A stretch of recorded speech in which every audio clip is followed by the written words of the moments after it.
हम कह रहे हैं कि हम साल भर में पलायन रोक देंगे। तो आप पहले आंकड़े समझिए कि रोजगार कहां पर है। जो लोग भी कहते हैं कि हम सरकारी नौकरी दे देंगे, आप सुन रहे हैं बिहार में बहस चल रहा है पिछले 2 बरस से कि हमने 5 लाख नौकरी दिया कि 10 लाख नौकरी दिया। एक आंकड़ा आपको दे रहा हूं, बिहार में 75 साल में मुख्य सचिव से लेकर चपरासी तक अगर जितने भी सरकारी कर्मी हैं, संविदा कर्मी इंक्लूडेड, सबका गिनती कीजिएगा तो बिहार में 23.25 लाख लोग ही सरकारी नौकरी में हैं। कितना? 23.25 लाख, मतलब 1.97%, 2% लोग बिहार में सरकारी नौकरी करते हैं। अब आप अंदाजा लगा लीजिए कि पिछले 3 बरस से बिहार में खाली यही चर्चा चल रहा है कि हम 10 लाख नौकरी दिए कि 5 लाख दिए। भाई टोटल 23.25 लाख लोग ही नौकरी करते हैं। कि मेरा आंकड़ा नहीं है, जो सैलरी जाती है, सीएजी जो ऑडिट करता है, ये उसका आंकड़ा है। और क्या बिहार में बहुत वैकेंसी है? जो अभी लोग बता रहे हैं राजद के लोग की बड़ा वैकेंसी है, तो मैं आपको देश का आंकड़ा दे देता हूं। देश के स्तर पर 3% लोग ही सरकारी नौकरी करते हैं, 3% लोग। तो इसका मतलब यह है कि सरकारी नौकरी बिहार में बेरोजगारी खत्म करने का जरिया नहीं हो सकता है। इससे आप 2 या 3% लोगों को ही रोजगार दे सकते हैं। दूसरी बात, लोग कहते हैं इंडस्ट्री से हो जाएगा। यह भी बहुत बड़ा भ्रम है लोगों का कि फैक्ट्री लगवाइए। आप कितना भी फैक्ट्री लगा लीजिएगा, जो अगर इकोनॉमिक्स को आप समझते हैं, इकोनॉमिक्स को समझने वाले कुछ लोग तो जरूर होंगे, जीडीपी जो है वो 3 भाग में है, एग्रीकल्चर, मैन्युफैक्चरिंग और सर्विस सेक्टर। तो एग्रीकल्चर और मैन्युफैक्चरिंग दोनों को मिला दीजिएगा तो भी वो 35 से 40% ही होता है। बिहार जैसे राज्य में manufacturing accounts for less than 10% of the whole economy. तो अगर आप बहुत फैक्ट्री लगा भी दीजिएगा तो भी 10-20 हजार, 2-4 लाख, 10 लाख, 5 लाख लोगों को नौकरी दे सकते हैं। जो पूरी इकोनॉमी है 65% है सर्विस सेक्टर में। हम लोग जहां यहां बैठे हुए हैं, ये सर्विस सेक्टर है, होटल है, विवाह भवन है, 20 लोगों को नौकरी मिली हुई है। किसी ने बताया कोचिंग का हब बनाइए, सिनेमा है, रेस्टोरेंट है, गाड़ी चलाते हैं, यूट्यूब चलाते हैं, बिजनेस धंधा करते हैं। देश की इकोनॉमी में 65% सर्विस सेक्टर है, बिहार में 67% है। तो अगर बिहार में रोजगार क्रिएट करना है तो सर्विस सेक्टर में ही सबसे ज्यादा संभावना है। उसके लिए क्या करना पड़ेगा? उसके लिए सबसे ज्यादा जरूरी है पूंजी की उपलब्धता। अगर आपके पास पूंजी हो, पैसा हो, तो आप होटल खोल सकते हैं, आप कोई बिजनेस रोजगार कर सकते हैं, अपने खेत में ज्यादा इन्वेस्टमेंट करके कल धान उगा रहे थे, अब कल से लहसुन उगा सकते हैं। तो बिहार में जो सबसे बड़ी समस्या है वो है पूंजी की अनुपलब्धता। ये पूंजी की जो कमी है वो क्यों है उसको समझिए तो आपको रास्ता अपने आप दिखेगा। देखिए, समाज में पूंजी के 2 स्रोत हैं। एक जो आप और हम पैसा कमाते हैं, जो खर्च के बाद बच गया वो आपका पूंजी हुआ, मूलधन हुआ। और दूसरा है बोरोड कैपिटल। आप 1 लाख रुपया कमाए, 80,000 रुपया खर्च हो गया, 20,000 रुपया आपके पास बचा है, आपने एक गाड़ी या एक मोटरसाइकिल खरीदना है तो 20,000 रुपया अपना इस्तेमाल किया और बाकी पैसा आपने बैंक से लोन लिया। बैंकिंग की जो व्यवस्था है, पूंजी की उपलब्धता समाज में रहे, इसके लिए सरकार का एक गाइडलाइन है। बैंकों की ये वैधानिक जिम्मेवारी है कि जितना पैसा आप और हम बैंकों में रखते हैं उसका कम से कम 70% पैसा बैंकों को, समाज को ऋण के तौर पर, लोन के तौर पर वापस देना होता है। ऋण के तौर पर 70%, ये उनकी वैधानिक जिम्मेवारी है। ये आरबीआई इसका आंकड़ा जारी करता है हर 15 दिन पर।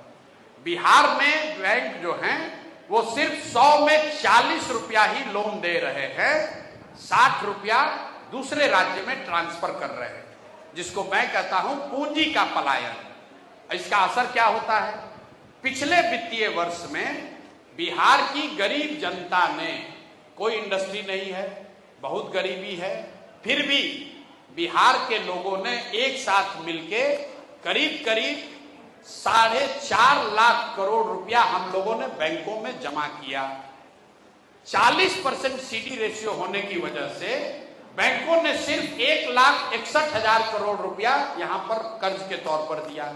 चाहे आपको घर बनाने के लिए दिया हो, टीवी खरीदने के लिए दिया हो, मोटरसाइकिल खरीदने के लिए दिया हो, खेती करने के लिए दिया हो, बिजनेस करने के लिए दिया हो, कुल 1,61,000 करोड़ रुपया ही लोन के तौर पर मिला। बाकी पैसा कहां गया?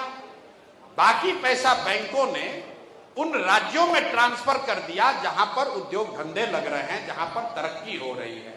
गुजरात में सीडी रेशियो कितना है? 90। कर्नाटक में सीडी रेशियो कितना है? 92। तेलंगाना में सीडी रेशियो कितना है? 100। आंध्रा में सीडी रेशियो कितना है? 104। केरल में सीडी रेशियो कितना है? करीब करीब 95। तो ये जो पैसा है, हम लोग का पैसा 2.25 लाख से 2.5 लाख करोड़ रुपया बैंक यहां से ट्रांसफर कर रहे दूसरे राज्यों में। तो हम लोग ये कह रहे हैं कि अगर बिहार में सीडी रेशियो को सुधार दिया जाए तो हर साल बजट से नहीं, लोगों का बैंकों के जरिए 2.5 लाख करोड़ रुपया एक्स्ट्रा इन्वेस्ट होने लगेगा। जब ये 2.5 लाख करोड़ रुपया आपको उपलब्ध होगा तो जो आज 4 कमरे का घर बना रहा है वो 6 कमरे का बनाएगा। आप एक मोटरसाइकिल खरीद रहे हैं, कल 2 खरीदिएगा। आप छोटा रोजगार कर रहे हैं, उसको बड़ा कीजिएगा। आप 10 सीटर रेस्टोरेंट चलाते हैं, कल 50 सीटर रेस्टोरेंट चलाइएगा। हर आदमी के पास जब पूंजी होगी तो उससे रोजगार बढ़ेगा। तो जन स्वराज एक पंक्ति में ये कहता है कि अगर रोजगार क्रिएट करना है, पलायन रोकना है, श्रम का पलायन रोकना है, तो उसके लिए पूंजी का पलायन रोकना होगा। जब पूंजी का पलायन रोकिएगा तो बुद्धि का पलायन रुकेगा। बुद्धिमान लोग रुकेंगे, उस पैसे का इस्तेमाल करके कुछ बिजनेस करेंगे। और जिस दिन पूंजी और बुद्धि का पलायन रुका, श्रम का पलायन अपने आप रुक जाएगा। दूसरा कोई रास्ता है नहीं। दूसरा पलायन रोकने के लिए हम लोग क्या कह रहे हैं कि मनरेगा को कृषि से जोड़ देंगे। बिहार में करीब करीब 55 लाख हेक्टेयर जमीन है जो कृषि योग्य है। उसमें सिर्फ 2 लाख हेक्टेयर जमीन में कैश क्रॉप होता है। कैश क्रॉप सिर्फ 2 लाख हेक्टेयर में होता है। बाकी में धान, गेहूं, मकई उगा रहे हैं लोग, बाजरा। तो जन स्वराज ये कह रहा है कि अगर आप फूड ग्रेन के बजाय कैश क्रॉप की खेती करेंगे तो आपको मनरेगा के तहत मजदूर मुफ्त में दिया जाएगा। इसका असर क्या होगा? करीब करीब 20 लाख हेक्टेयर में यहां पर कैश क्रॉप होने लगेगा और उससे बहुत बड़े पैमाने पर जो एग्रीकल्चर लेबर है, जो पंजाब जाता है, हरियाणा जाता है, उसको वहां जाने की जरूरत नहीं है। आप पूछेगा पैसा कहां से आएगा? भाई, उसको पैसा ऑलरेडी मनरेगा में उपलब्ध है। ऑलरेडी केंद्र सरकार ये पैसा दे रही है, हम लोग उसका इस्तेमाल नहीं कर रहे हैं। पिछले साल बिहार ने 60% मनरेगा का पैसा सरेंडर किया है, पैसा लिया ही नहीं, क्योंकि यहां करने के लिए कुछ है ही नहीं।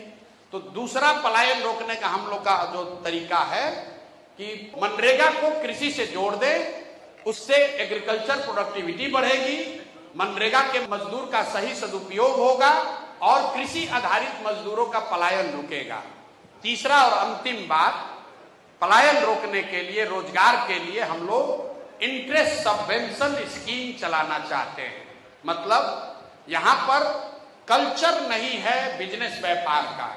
गुजरात में लोगों का कल्चर है, आदमी कहता है मारवाड़ी का उसका स्वभाव है, वो लोन लेता है, बिजनेस करता है। बिहार में लोगों का ये कल्चर नहीं है समाज का, और उसकी वजह एक है, लोग ब्याज से बहुत डरते हैं।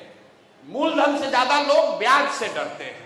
बिहार का स्टडी कीजिएगा तो लोग ब्याज से डरता है, भाई कितना पैसा लग जाएगा, इंटरेस्ट लगेगा, बिजनेस करेंगे दिवालिया हो जाएंगे। उसके लिए